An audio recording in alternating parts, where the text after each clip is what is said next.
Hello students, welcome to another class of MA Previous Sociology. हम लोग आप सभी जानते हैं इमाइल दुर्खीम के सैद्धांतिक योगदान का अध्ययन कर रहे हैं और मेरे पिछले वीडियोस में आपने इमाइल दुर्खीम का जो सामाजिक तथ्य का सिद्धांत है उसके बारे में विस्तार से समझा है। आज मैं इमाइल दुर्खीम का ही एक और महत्वपूर्ण सिद्धांत आप लोगों के सामने रखने जा रही हूँ और इस सिद्धांत का नाम है आत्महत्या का सिद्धांत। ये बहुत ही महत्वपूर्ण सिद्धांत माना गया है।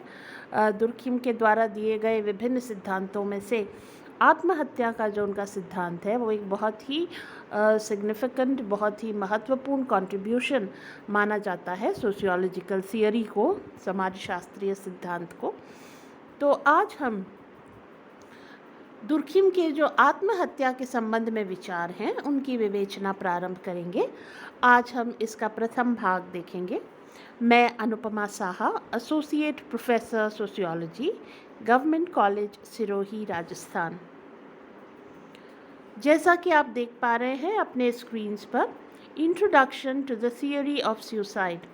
तो दुर्खीम ने जो आत्महत्या का सिद्धांत सामने रखा था उसके बारे में हम पहले थोड़ा सा एक संक्षिप्त परिचय लेंगे। Durkheim published his book le suicide in the year 1897। तो लगभग 19वीं शताब्दी के समाप्त होते होते दुर्खीम आत्महत्या के संबंध में अपना ये सिद्धांत सामने लाए थे और 19वीं शताब्दी समाप्त हो रही थी और 20वीं शताब्दी में हम प्रवेश कर रहे थे और ये वो समय था जब धीरे धीरे विज्ञान और विज्ञानवाद का जो है वो तेज़ी से प्रसार हो रहा था। तो उसका इम्पैक्ट, उसका प्रभाव आप दुर्खीम के पूरी सोशियोलॉजी में देखते हैं और उनके इस सिद्धांत में भी हम पाएंगे कि जो वो एक विज्ञानवाद है, जो एक साइंटिज़म है, उसका असर बहुत ज़्यादा हमें उनके सैद्धांतिकरण पर दिखाई देता है। तो बहरहाल 1897 में दुर्खीम की ये पुस्तक प्रकाशित हुई थी। In this book he presented his views on suicide in quite detail.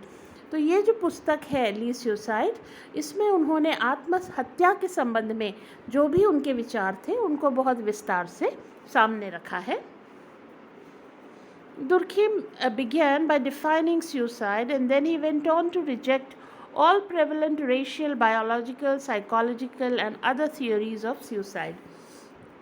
तो जैसा कि दुर्खीम ने समाजशास्त्रीय पद्धति के नियम में कहा था कि जब कभी भी हम सामाजिक तथ्यों का अध्ययन करें तो हमें सबसे पहले जो हमारी अवधारणाएं हैं उनको स्पष्ट रूप से परिभाषित कर देना चाहिए कि जिस भी सामाजिक तथ्य का हम अध्ययन कर रहे हैं उससे हमारा तात्पर्य क्या है, उससे हमारा मीनिंग क्या है। तो सुसाइड के अध्ययन में उन्होंने यही काम किया कि उन्होंने सबसे पहले सुसाइड या आत्महत्या को डिफाइन किया, परिभाषित किया और उसके बाद उन्होंने आत्महत्या से संबंधित जो प्रचलित सिद्धांत थे, अर्थात आत्महत्या के कारणों का विश्लेषण करने के लिए जो अलग अलग तरह के थियोरीज़ या सिद्धांत उस समय प्रचलित थे, उनको उन्होंने एक एक करके खारिज किया। जो जैविकीय सिद्धांत थे या जो रेशियल थियोरीज थी, प्रजातीय सिद्धांत थे, जो मनोवैज्ञानिक सिद्धांत थे, उन सब को उन्होंने अस्वीकार किया, खारिज किया। Having rejected all prevalent explanations of suicide, Durkheim then presented his own explanation of suicide. तो एक तरफ तो उन्होंने जो प्रेवलेंट थियोरीज थी, जो प्रचलित सिद्धांत थे, जो उस समय के प्रमुख व्याख्याएं थीं आत्महत्या को लेकर के, उनको अस्वीकार किया, उनको खारिज किया। वहीं दूसरी ओर उन्होंने आत्महत्या के संबंध में उनका खुद का जो विश्लेषण था, उनका खुद का जो विचार था, वह भी लोगों के सामने रखा। Durkheim's theory of suicide is considered path-breaking in more ways than one. अब जो सिद्धांत उन्होंने आत्महत्या का दुनिया के सामने रखा, वो अपने आप में एक बहुत लीक से हटकर कहा जाने वाला सिद्धांत है, क्योंकि इस सिद्धांत ने बहुत सी प्रचलित धारणाओं को तोड़ा और बहुत से नए परिप्रेक्ष्य हमारे सामने रखे, या यूँ कहें कि आत्महत्या को देखने समझने का एक बिल्कुल नया परिप्रेक्ष्य, एक नई दृष्टि हमारे सामने रखी। और इसलिए ये सिद्धांत बहुत लीक से हटकर एक पाथ ब्रेकिंग, हम जिसे कहते हैं, सिद्धांत माना जाता है समाजशास्त्र में। First, Durkheim for the first time opined that contrary to popular belief, suicide is not an individual phenomena, it's a social phenomena, a social fact. आमतौर पर हम आत्महत्या को व्यक्ति से जोड़ते हैं। हम यह मानते हैं कि यह व्यक्तिगत घटना है।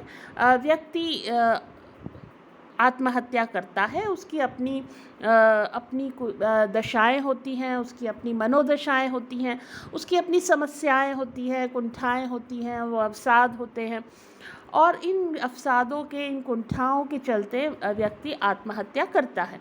और इसलिए आत्महत्या का संबंध व्यक्ति विशेष से प्रायः जोड़ा जाता है।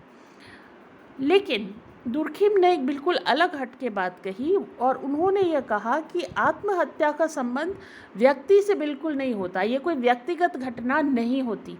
आत्महत्या एक सामाजिक घटना है, सामाजिक प्रघटना है, सोशल फिनोमेना है, एक सोशल फैक्ट है।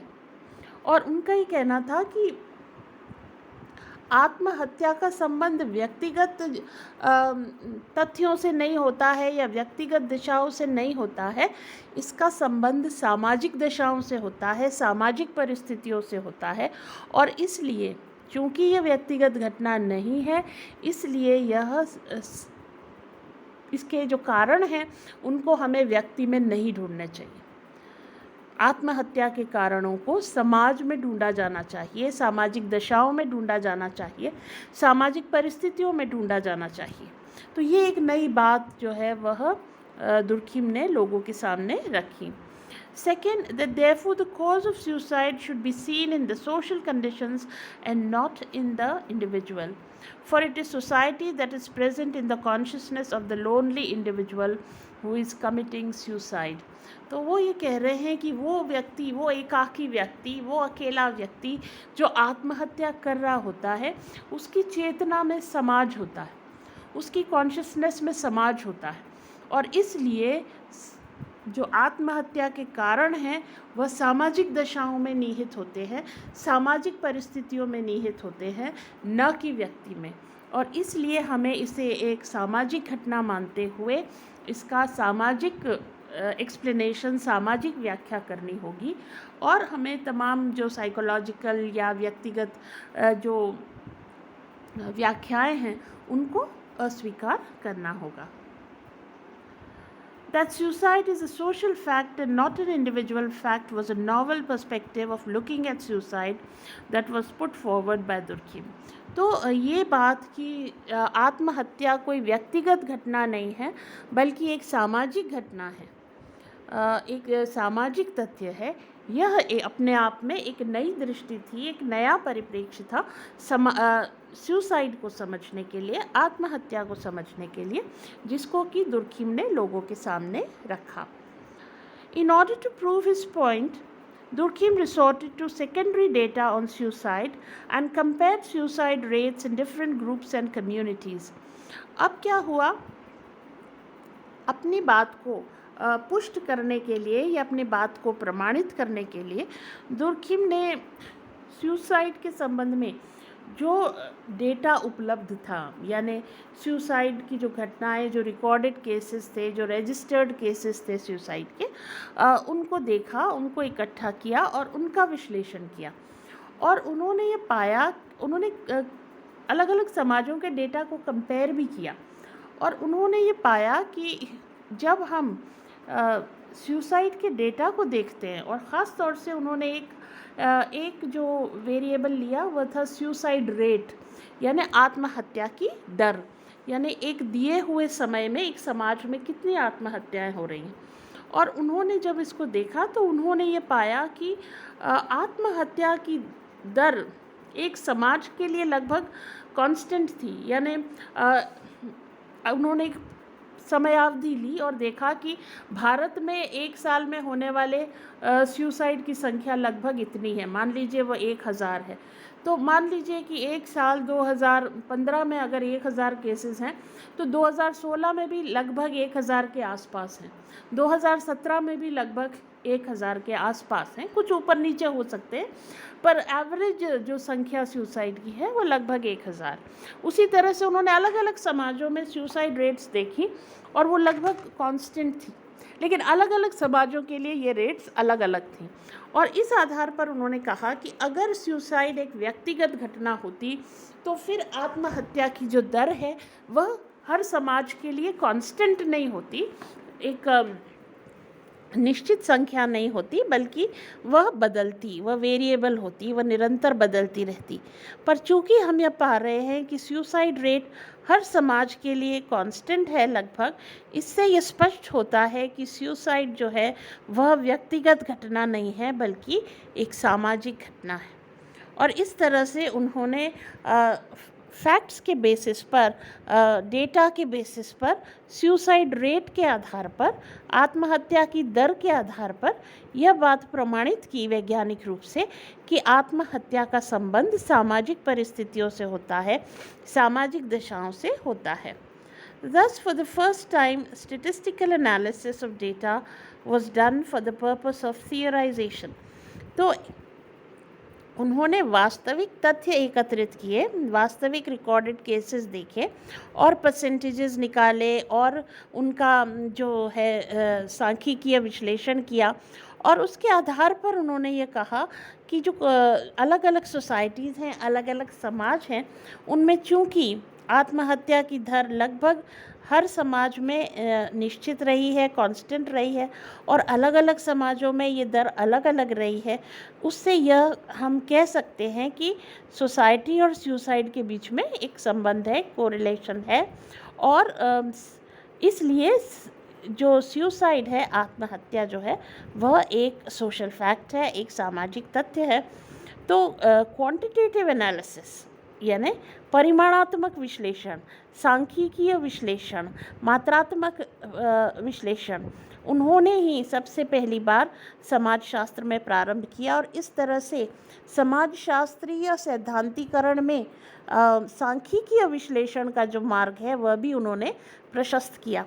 तो उनका ये सिद्धांत इस रूप में भी महत्वपूर्ण है कि न सिर्फ उसने आत्महत्या को समझने के लिए हमें एक नई दृष्टि दी, एक नया पर्सपेक्टिव दिया, बल्कि सामाजिक अनुसंधानों में क्वांटिटेटिव एनालिसिस, परिमाणात्मक विश्लेषण, सांख्यिकीय विश्लेषण, इसका मार्ग भी उन्होंने प्रशस्त किया। हालांकि आज के समय में जिस तरह का सांख्यिकीय विश्लेषण दुर्खिम ने उस समय किया था, उसको लेकर के बहुत सारे जो साइंटिस्ट हैं, बहुत सारे जो वैज्ञानिक हैं, वह उसकी कमियां बताते हैं। उनके द्वारा जो परिमाणात्मक विश्लेषण किया गया उसकी पद्धति संबंधी त्रुटियां सामने रखते हैं। लेकिन चाहे त्रुटियां भी हुई हों दुर्खिम से, चाहे उसके अंदर कुछ पद्धति संबंधी कमियां रही हों, लेकिन यह कि सामाजिक घटनाओं के अध्ययन में हम स्टैटिस्टिकल टेक्निक्स का प्रयोग कर सकते हैं, हम परिमाणात्मक विश्लेषण कर सकते हैं, इसकी संभावना उन्होंने हमारे सामने रख दी और उसका प्रयोग करके हमें दिखाया। और इसका परिणाम ये हुआ कि आगे चलकर समाजशास्त्र में परिमाणात्मक विश्लेषण का, सांख्यिकीय विश्लेषण का, वैज्ञानिक विश्लेषण का जो मार्ग है वह प्रशस्त हुआ कि हमें वास्तविक तथ्यों को